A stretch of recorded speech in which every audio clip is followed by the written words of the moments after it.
Today we're digging into a case that started as a real mystery for investigators, captivated a whole community, and eventually unfolded into this, well, chilling story of obsession and an incredible premeditation.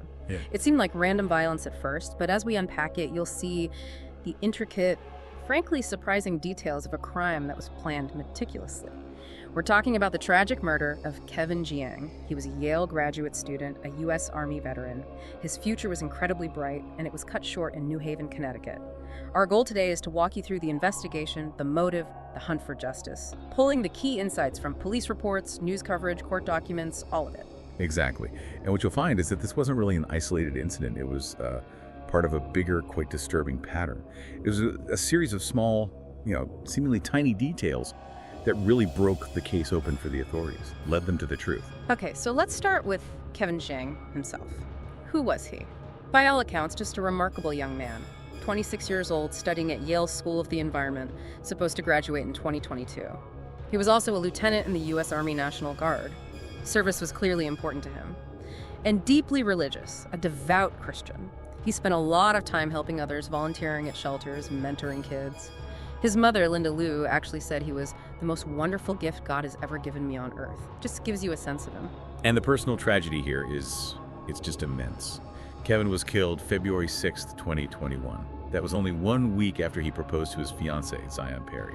His 27th birthday was just days away. Yeah. They'd met, I think, through a Christian group back at MIT. That's right, yeah. Shared faith, academic, service, that was their connection. So let's go to that night, February 6th. Kevin had spent the day with Zion. They went hiking, ice fishing, just a normal day. Had dinner at her place in New Haven in the East Rock neighborhood. He leaves her apartment around 8:30 p.m. He's driving his Toyota Prius. He doesn't even get 2 blocks away, right? And that's when his car is hit from behind. A dark SUV, looked like, just a minor fender bender. So Kevin does what anyone would do, right? He gets out of the car, probably to check the damage, exchange info. But instead of that, he's immediately shot. Twice. By the driver of the SUV. And then, even after he collapses, the attacker shoots him 6 more times. He died right there. Multiple gunshots. Face and torso. The brutality is just staggering. And that level of violence, that immediately sent up red flags for the investigators. Maybe you think road rage at first, a spontaneous thing. But 8 shots total? Some so close they left burn marks on his face. That told detectives pretty quickly this wasn't random. The lead detective even said it seemed more personal. Like, why keep firing when someone's already down? That was the question. And there's surveillance video, too, from a nearby home. Yeah, it caught his final moments, virtually. Witnesses also saw the shooter, dressed all in black, standing over Kevin, still firing. So, clearly not a typical roadside argument. No. Investigators started thinking maybe the crash itself. Maybe that was planned. A way to get him out of the car. Okay, so they have this incredibly violent scene, but limited leads, right? Just a vague description of a dark SUV. Seems like a tough starting point. But then something unexpected happened. A break. A huge break, yeah, and completely unexpected. About 30 minutes after Kevin's murder, maybe 10 miles away in North Haven, a guy named Qinxuan Pan gets his car totally stuck on railroad tracks near a scrap metal yard. Just completely stuck. Okay. Random. Seemed like it. A North Haven police sergeant, Jeffrey Mills, helps him out. Pan has no record, says he got lost. Sergeant Mills helps him get a tow truck, arranges a hotel room at a nearby Best Western. At that point, Mills has no idea about the murder at New Haven. It just seems like a routine assist call. But it wasn't routine at all. What happened next? Well, the very next morning, around 11 a.m., employees at an Arby's, right next door to the Best Western, they find a bag someone left behind. Inside the bag, a gun. And a box of .45 caliber bullets. .45 caliber, same as the casings found at Kevin's murder scene. Exactly. 8.45 casings were found there. Now, forensics couldn't definitively match the bullets to that specific Ruger handgun found at Arby's, but the caliber matched. But here's the key. DNA on the ammo box is in the bag. Blood found on clothes inside Pan's SUV, which was now abandoned, and a partial imprint of a stolen license plate from the crash scene.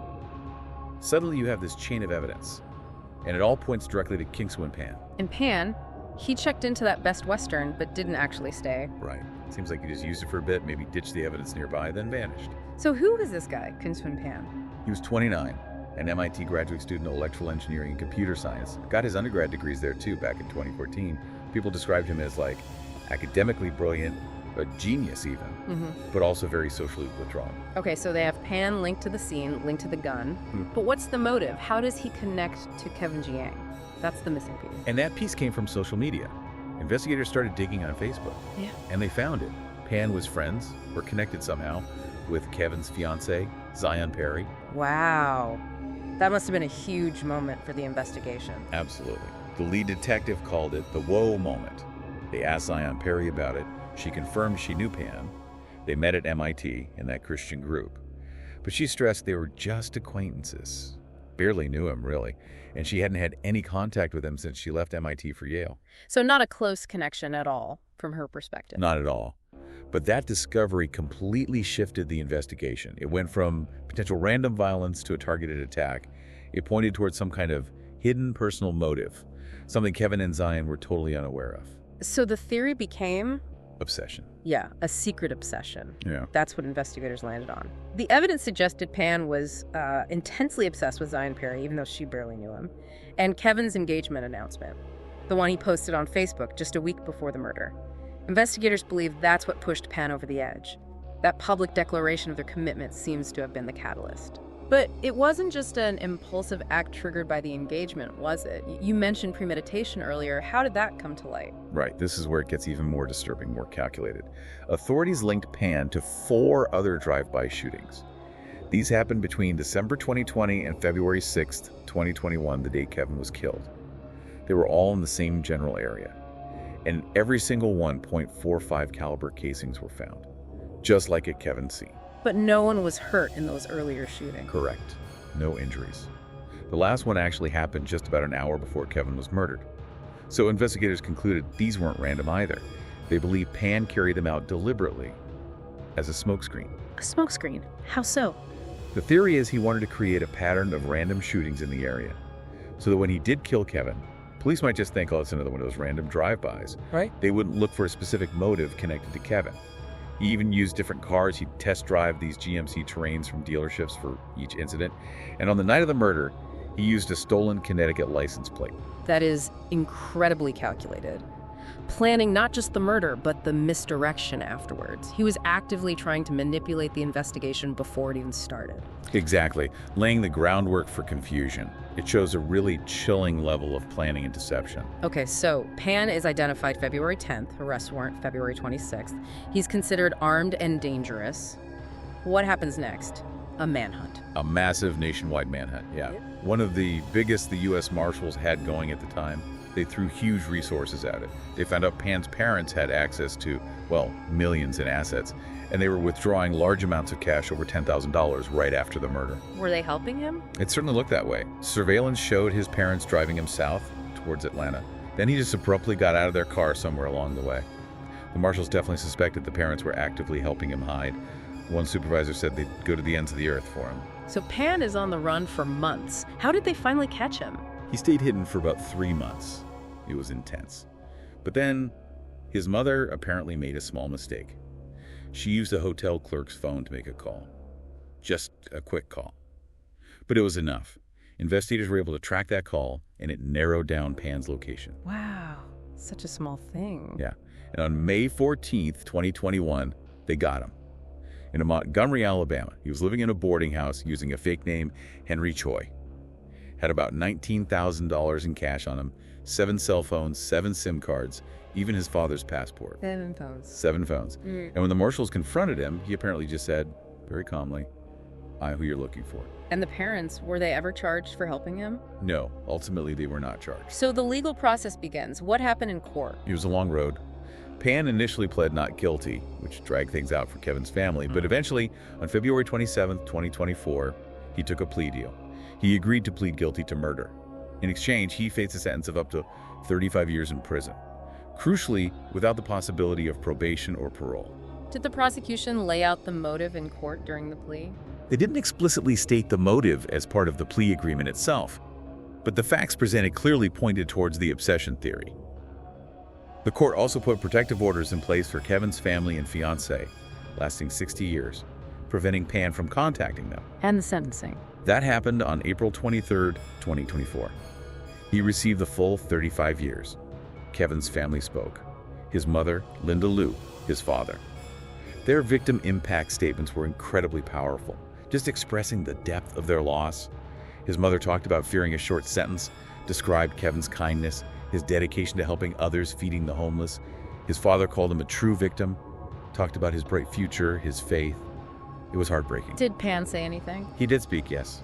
He said, "I feel sorry for what my actions caused and for everyone affected," and added, "I fully accept my penalties." You know, looking back at this whole thing, it really feels like it could have easily become a cold case, doesn't it? Oh, absolutely. Investigators have said as much. If Pan hadn't gotten his car stuck on those railroad tracks, that specific bizarre event, Kevin's murder might very well have remained unsolved. It was that crucial.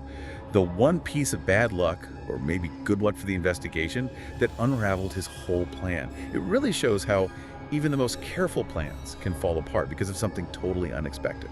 So justice was served, legally speaking, but the impact on the community, on Kevin's loved ones, that's immense and ongoing. I remember the Yale director of public safety tried to reassure the campus, but also reminded everyone about safety, shuttles, apps, not walking alone. He did note that shootings were up in New Haven that year, part of a larger national trend, unfortunately. It situated this tragedy within a broader context, even though it was so deeply personal. It also brings up that really difficult question about justice versus forgiveness, right? It does. You heard Kevin's mother and fiancé say 35 years fell too short for the life taken. Zion Perry said it was far less than you deserve, but also spoke of mercy. But then some of Kevin's friends, people he served with in the military, they believe that Kevin, because of his deep faith, probably would have forgiven Pan eventually. That's a powerful thought. It is. It highlights the different ways people grapple with unimaginable loss and the concept of justice. So this deep dive, we started with what looked like maybe road rage, something random, and we uncovered this incredibly detailed, premeditated crime driven by, it seems, a hidden obsession. Yeah, the outcome brings some measure of legal closure, but it really makes you think about the ripple effects of violence on families, communities, and just the darker side of human behavior, frankly. And for you, listening, it's a stark reminder, isn't it? How complex things can be behind the headlines. How a Facebook post, seemingly innocent, could maybe trigger something terrible. Or how one tiny detail, a car stuck on some tracks, can be the single thread that unravels a huge mystery. So here's something to think about. In our world now, so connected online, how do we even begin to navigate or protect ourselves from these kinds of unseen threats? These hidden obsessions that might be building quietly, completely unknown to the target. It's a difficult question.